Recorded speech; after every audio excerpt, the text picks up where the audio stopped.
I greet you folks, and do remember, we start with the maxim here. Accentuate the positive, but eliminate the negative. And don't mess with Mr. In between. Welcome to Homo Politicus on Enterprise TV, where we lay bare on you. IRCC and Canadian citizenship. Over 71,000 plus Nigerians flee in 19 years, and time to fix the mess at home. A refugee, I must state, has a well-founded fear of persecution for reasons of race, religion, nationality, political opinion, or membership of a particular social group. I dare add, though, that many of these emigrants do so because friends, relatives, and acquaintances take flight because they require better jobs, or simply because they believe the grass is greener on the other side. Put simply, they are in search of the golden fleece. The IRCC, Immigration, Refugees, and Citizenship Canada, is the department of the government of Canada. And it says that as many as 71,459 Nigerians obtained Canadian citizenship between 2005 and 2024, a period of 19 years. Canada, a North American country, was made attractive by the citizens. So I'd rather say it is time to fix the mess at home in order to stem the tide. Welcome. Let's go straight. Let's go there. My discussants are familiar to you. Comrade Benga Komolafe is here. He is a unionist and a public affairs analyst. Comrade, welcome. I greet you. Thank you. He is joined by Dr. Kenneth Ikenwa. He is a lecturer and a public policy analyst. Dr. Ikenwa, I'm glad you are here. Welcome. Citizen Jones. Yeah. I doff my hat. Okay then, folks. The subject matter is not new to you folks. Gentlemen, but is the grass always greener on the other side? Let's start from there.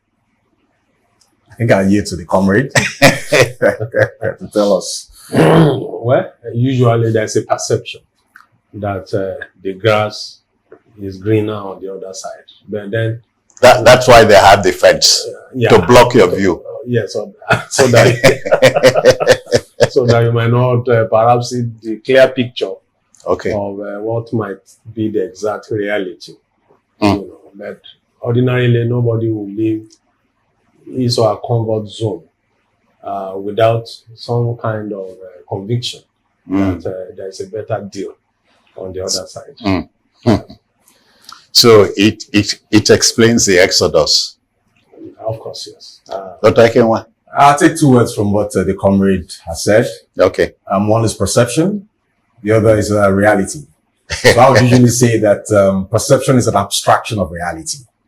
Beyond the figures that we are seeing, Nigeria is even coming, I think, 6th or 5th out of a total of about 600,000 people that have become citizens in Canada. Yeah, they say conservatively 10th. Yeah, so that's talk less of other countries like America, countries in Europe, and even countries in Asia, and inclusive of South Africa.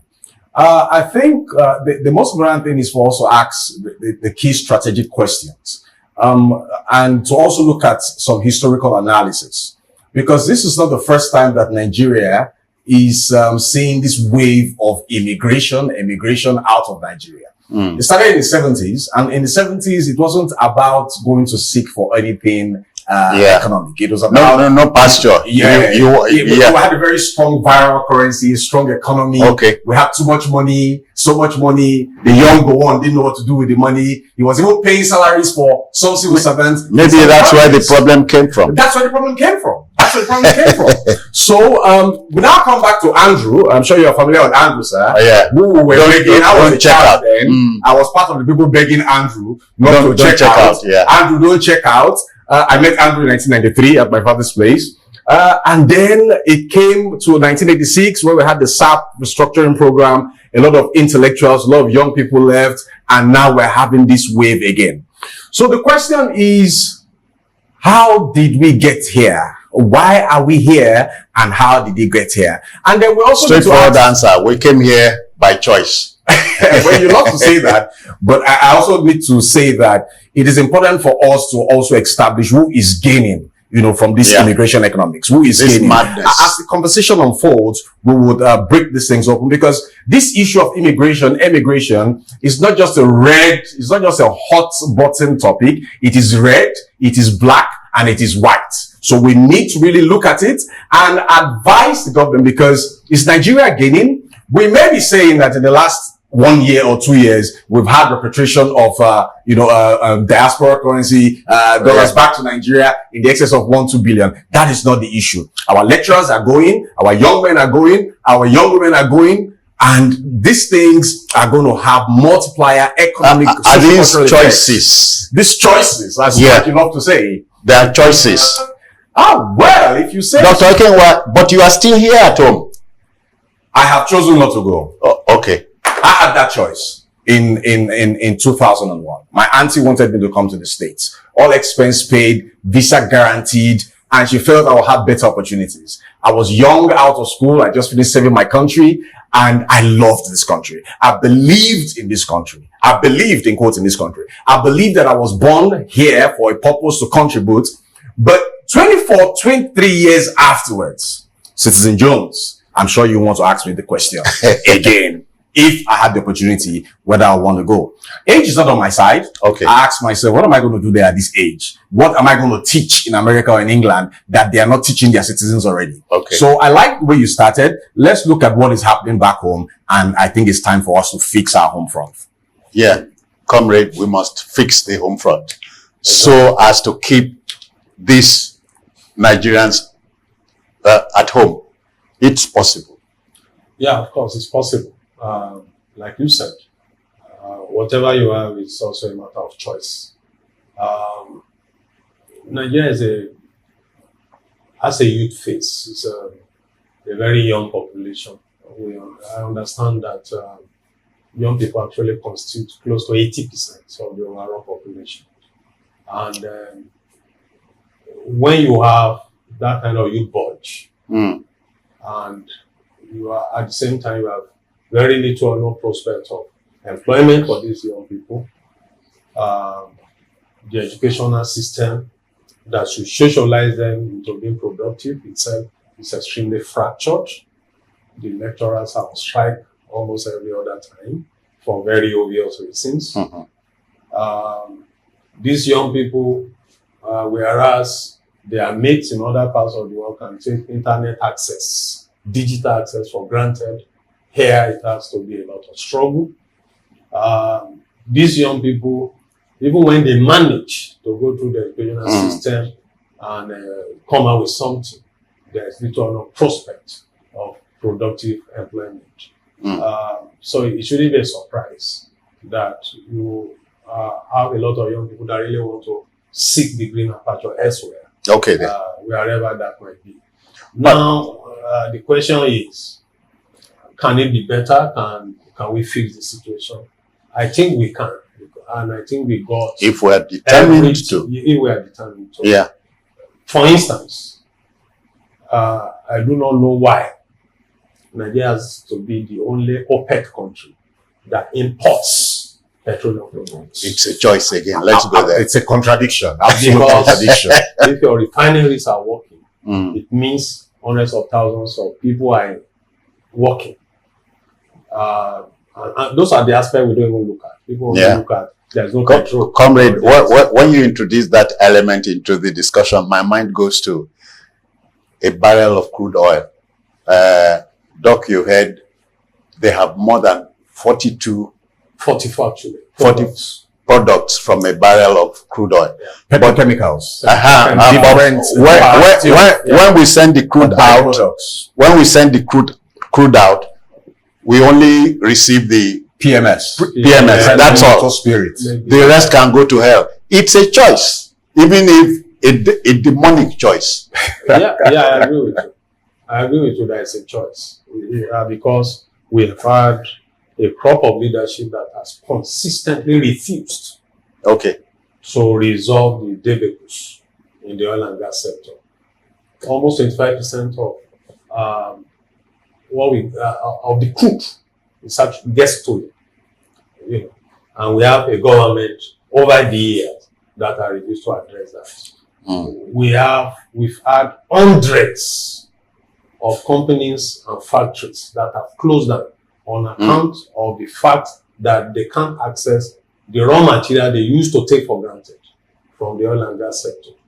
And again, nobody is addressing himself or herself to that sad reality.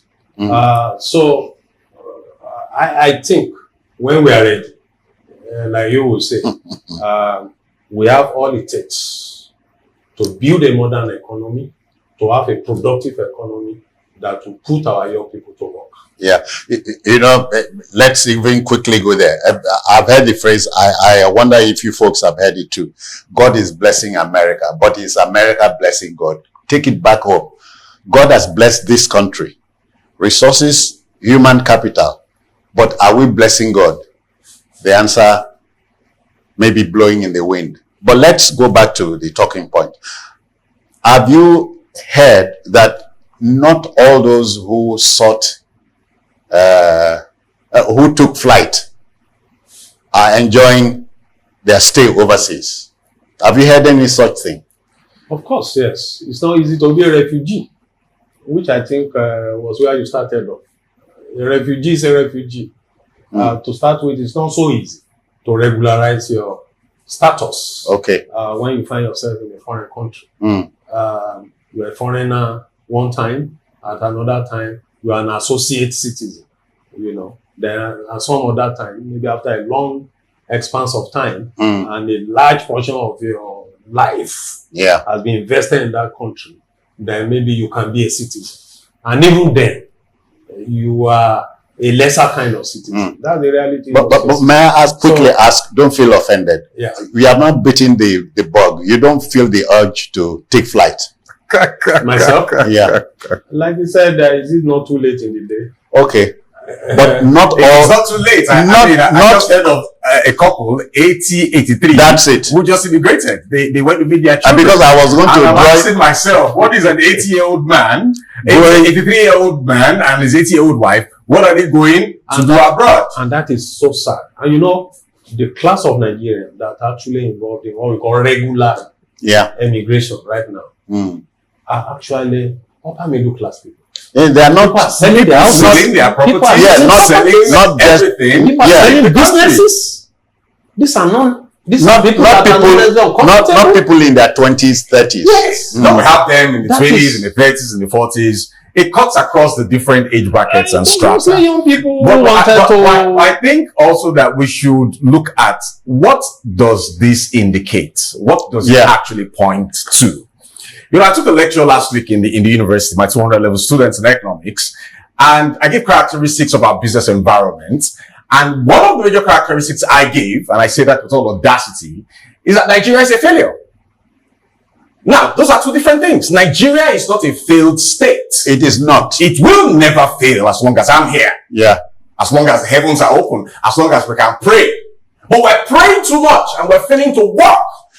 We've been blessed. That perhaps we are is ready. Like I tell some of my prayer students, by God's grace. Don't tell me by God's grace. God, do your work. God is not going to come and write your thesis for you. Yeah. God is not going to come and write your examinations for you. Do your work and leave the rest. And you are traveling to Ibadan rather than ensure your vehicle is ready for it. You take anointing oil. We know that we have divine covering, no doubt. Okay. Man. But do the right thing. Don't tempt God. Are we doing the right thing? And are we doing things right?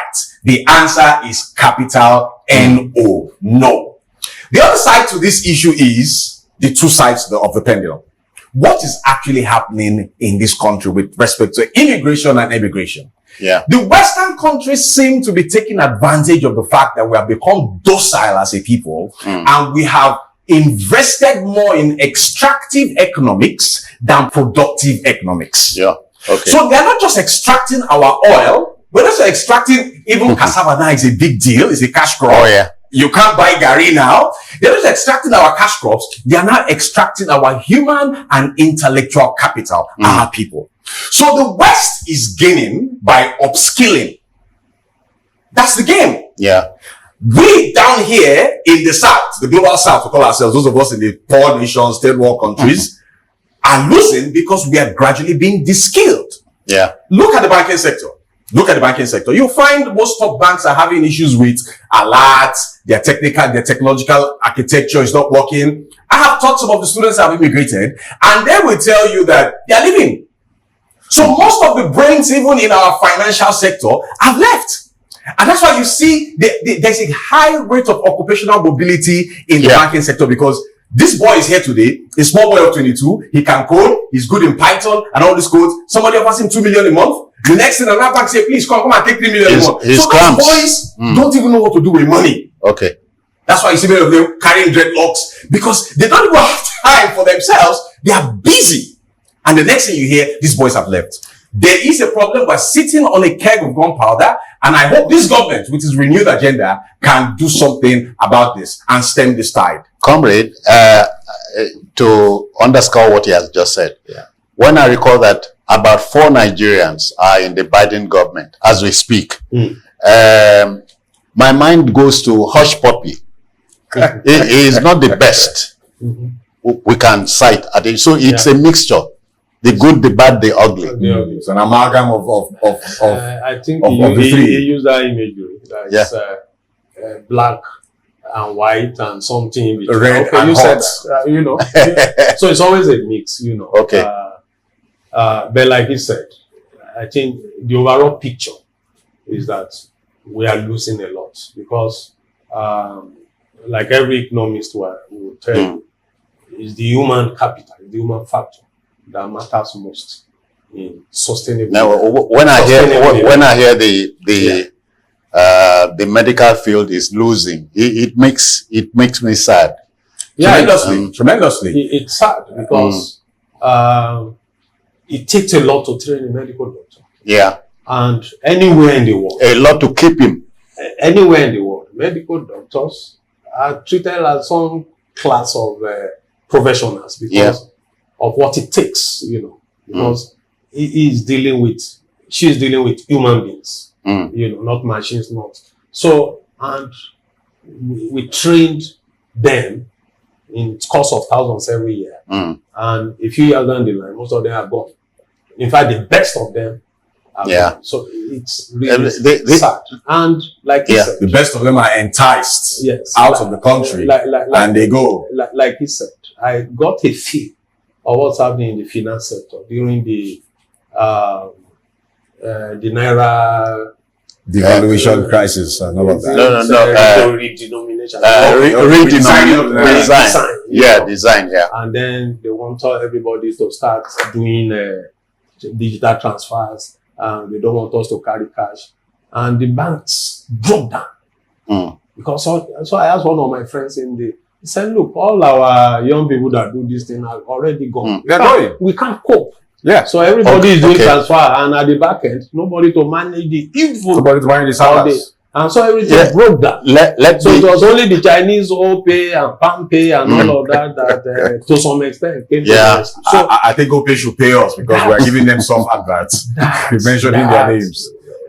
That is a serious signal. Let me humor both of you a little. The Euro 24, the European nations are having their World Cup as we speak.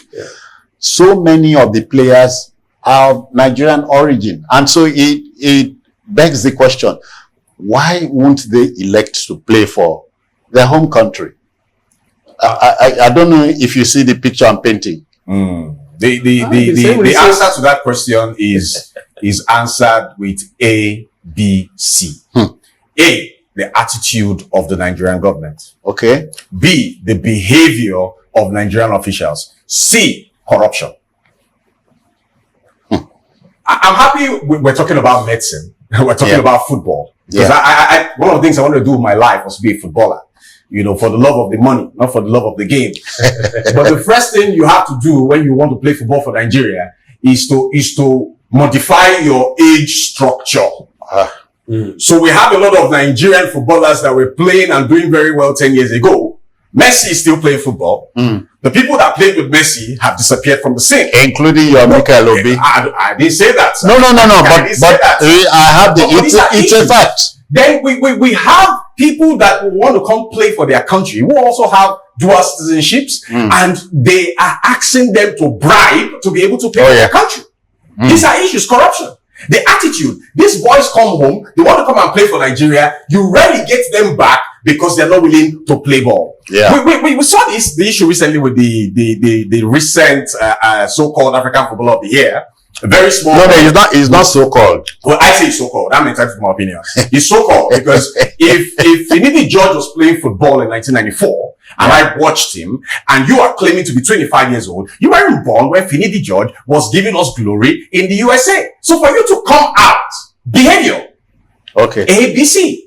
The attitude of government people, the government officials, the behavior of Nigerian people, and the institutionalization of corruption will not allow us to make the progress that we're making in the 70s, making in the 80s, until the 90s, where corruption became institutionalized. Yeah, okay. In taking this discussion home, therefore, our business also includes molding opinion, which is what we're doing here. How do we stem the rot? We begin from home.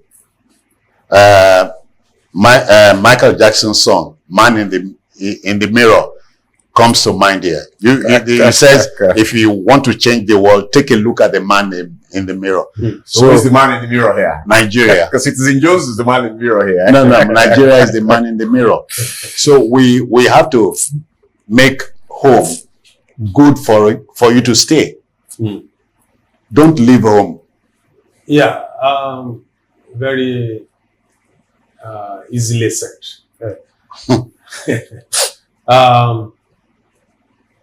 My plea will be to the young people themselves.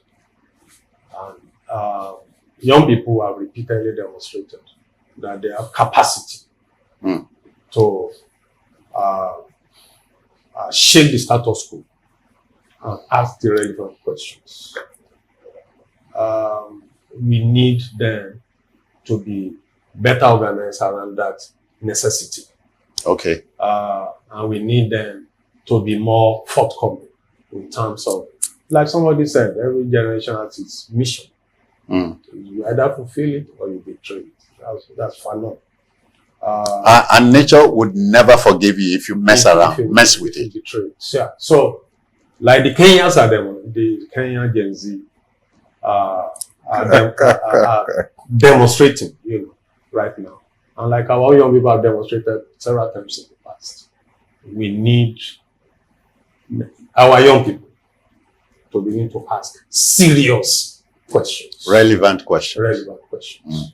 I'm worried that the average young person I see tend to be rather too imperious. Despite the terrible crisis around the world, they tend to still have a lot of illusions. They tend to be unconcerned about what is going on around them. They tend to be indifferent to the grim realities of their social Stonewall and material existence. They are not receptive to certain. Yeah. So I look forward. I pray certain ideas which they think are too old school for them. Well, I don't know if asking questions is old school. I don't think that can ever be old school. Except they themselves are simply not addressing themselves to it. We were talking to that the other time. Our young people should be interested in why our president wants to buy 2 new jets when there are said to be 11.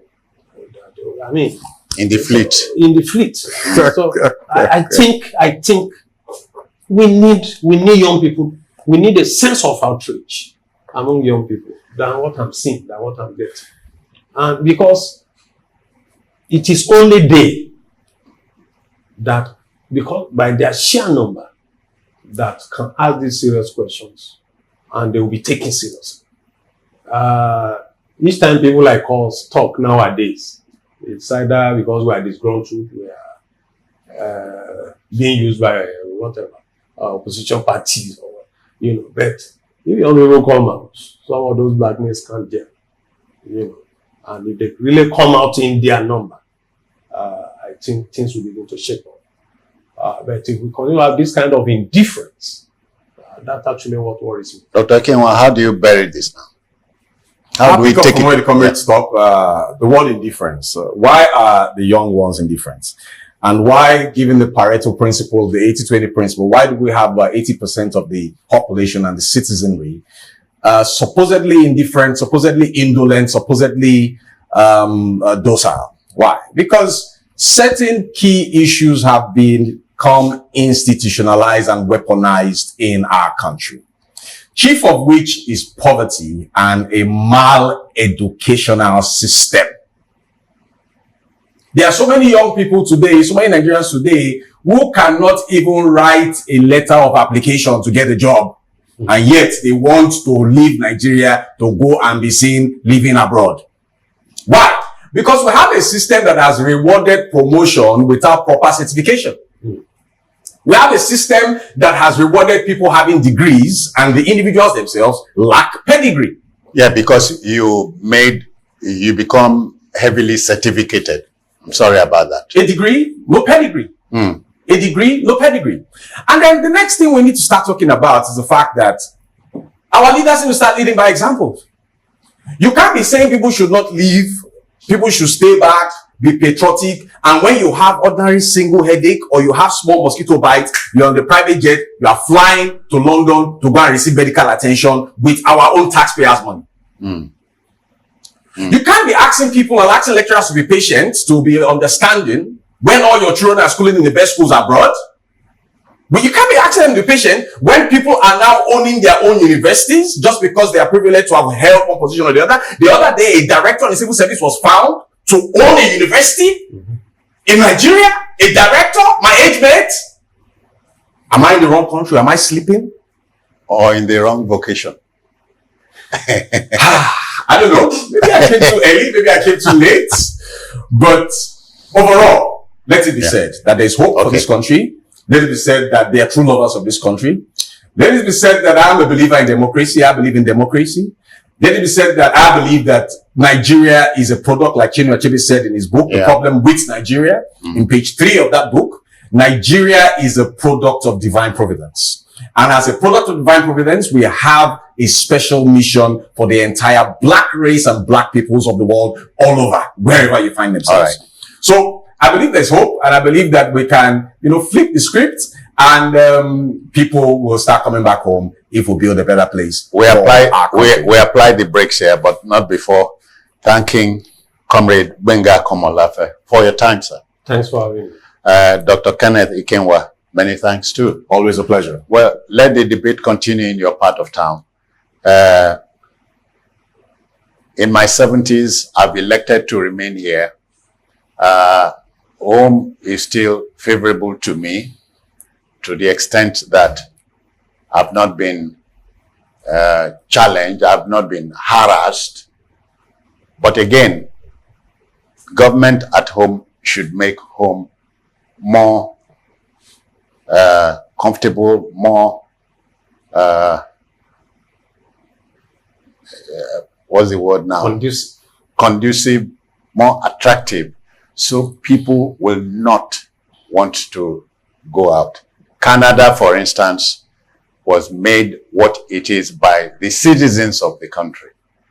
My country, Nigeria, is the world's largest producer of cassava. We have not thrown that overboard, including yams and so on. We can do wonders with those two. Let's start blessing God, if you see what I mean, because God has done everything for us. It's for us to take advantage. Thank you, folks. I'm out of here. Let's see you next time. Bye-bye now.